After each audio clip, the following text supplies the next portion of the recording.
Ladies and gentlemen, welcome back to Gaming with me, Tony Mo, and I wanted to today once again talk about Rainbow Six Siege in a sort of impressions type manner.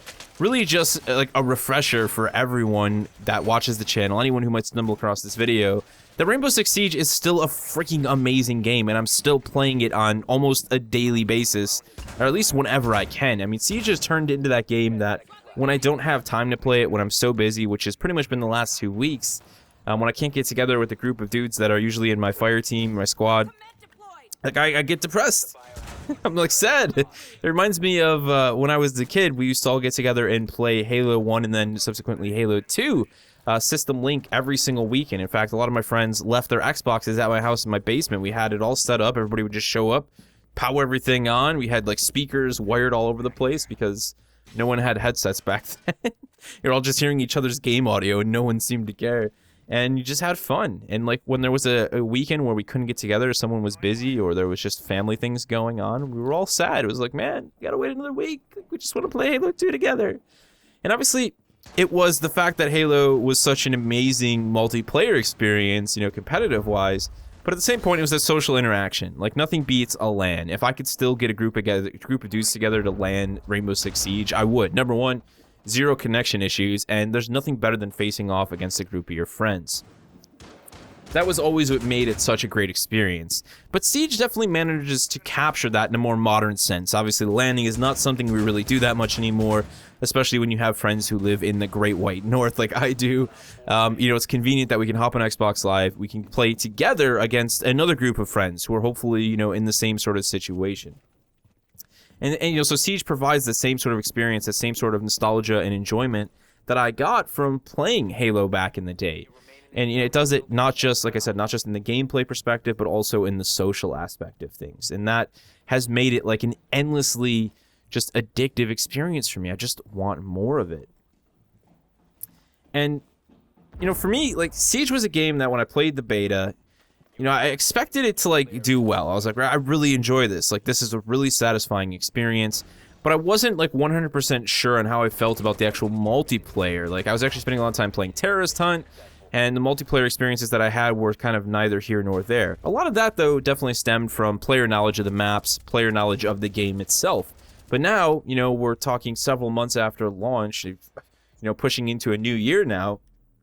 The people who are playing the game, as well as myself and the people I play with, you know, you have that map knowledge and the game transforms. I always talk about this with multiplayer competitive experiences, especially how, you know, the first like 3 months are going to be completely different than all of the months after that. Because you're dealing with a completely different community, a community that has evolved and then has adapted to the game itself. They understand its mechanics better, sometimes for better or worse. Sometimes there's the manipulation of mechanics, but luckily that hasn't been the case with Siege. And when it has been, Ubisoft has done a very good job of ironing and patching out those issues. But really for Siege, the big thing is that map knowledge. The map knowledge and, of course, the operator knowledge. But I would say the map knowledge comes first and foremost. Because not only do you have really detailed and, you know, multi-layered maps in Siege, you have all that verticality, the complexity of the maps, which is something that you don't see in a lot of multiplayer experiences. You also have, you know, what they call the procedural destruction, which, of course, just throws a whole nother monkey into the wrench. I never get that expression right. But you know what I'm saying, right? It's a complex set of variables that can provide what seems like endless outcomes and events.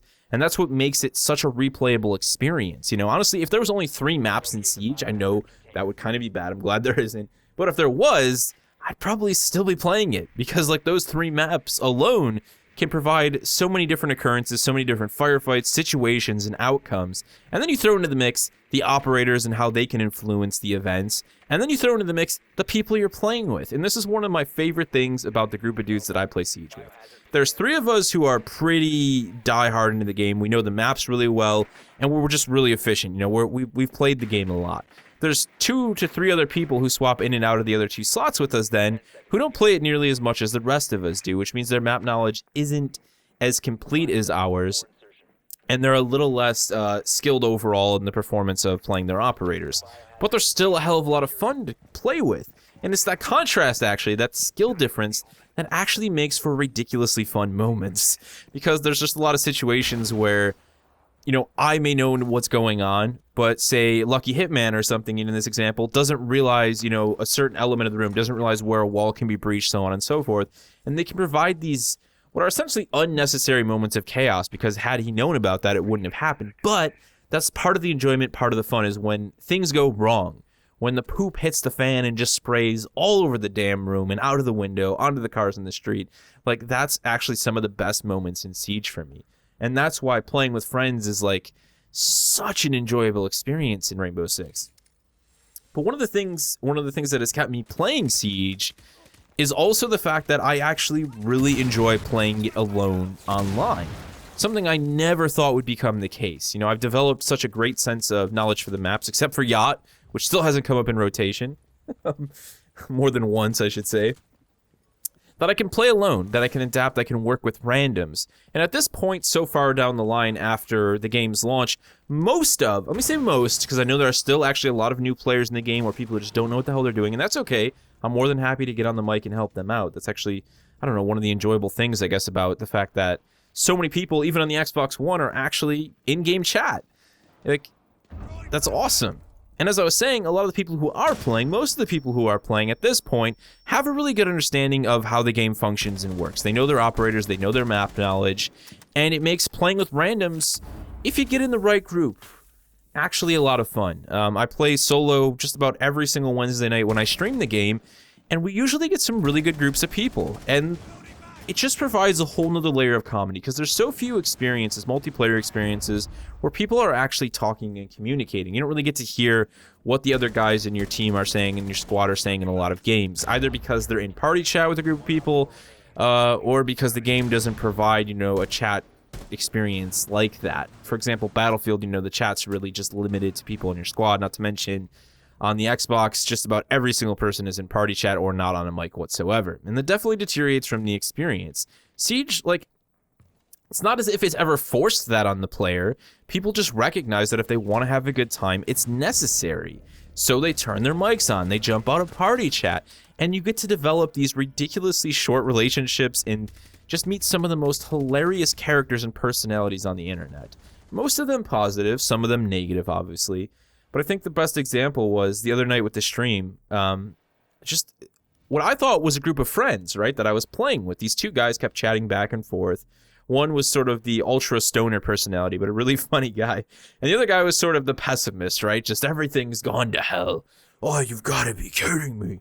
Did you see that? I clearly shot him. Like, it was hilarious. We were winning, but he was still that pessimist. He was a sore winner, and it was comical.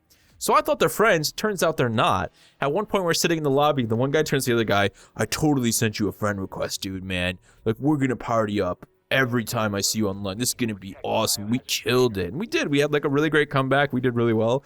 And I'm laughing just listening to these two guys. The next match, we're still in there. The one guy goes AFK. The guy who called the guy out and said he sent him a friend request is now volunteering and voting for this guy to get kicked. He's like, oh, this dude's just gonna leave? Like, let's just kick his ass out of here then.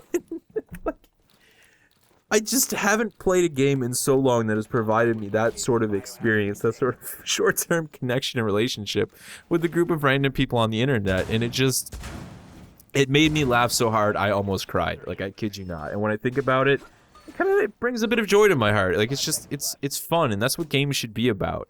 And it's cool to see that something that is inherently competitive can actually breed relatively good relationships, no matter how short-term they may be, between groups of random people. And for that reason, Rainbow Six Siege is one of the best games I have played since I've been playing video games, and it is one of the best multiplayer shooters you can play right now. It's easily my favorite multiplayer shooter right now, and I can't recommend it enough to you guys. Like, I just know there are people out there who are still looking at the game, questioning as to whether or not they should play it. Just do it. I don't even care if you're looking for the Division around the corner. It's a completely different experience. It's one that you can pick up and play. It's not a lengthy, RPG type experience. You can grab it on the weekends when there's not enough time to spend 3 or 4 hours trying to make progress in something like the Division, most likely. You can just sit down, you can go into one match before work, and I mean, that's it, dude. It's the perfect, just go to revisit experience. It doesn't require any sort of persistence. Obviously, there's going to be a bit of a learning curve for you. You have to develop your knowledge of the maps and the operators and so on and so forth. And I admit that initial experience is rough because you just have to learn. But once you get past that, it's such a gratifying, satisfying, and just endlessly unexpected experience. Like, you just never know the way things are going to go down. And that, my friends, ladies and gentlemen, is why I still freaking love this game to death, and I cannot recommend it to you enough. I hope you guys enjoyed this little revisit to Rainbow Six Siege in terms of commentary. I'm definitely want to start throwing up some more videos regarding the game, even though we're moving close to the launch of the Division. It's something I'm still actively playing, and I'd like to continue to make content on it. I know I've been saying that, it's just been a matter of having the time to get back to playing the game. It's actually really depressing, like I said, when I can't play Siege, so I'm hoping I have some time this weekend to sit down, and of course, I'm always streaming it every single Wednesday night, 9:30 EST we start, solo queue, Rainbow Six Siege. If you guys are interested in checking that out, please, I'll have my Twitch linked down in the description below. Go ahead and give me a follow, that way you'll know when I go live, but as I said, every single Wednesday, 9:30 Eastern Time. Come on and join us, have a good time. We like to do some, recruiter-only challenges, and it's just hilarious to see the groups of randoms that we seem to run into. Anything for me that you guys want to talk about regarding Siege, if you're someone who's still actively playing or has spent time with it before? Any questions you might have as a new player who is still looking at Siege, feel free to throw them down in the comment section below, and I'll see you in the next one.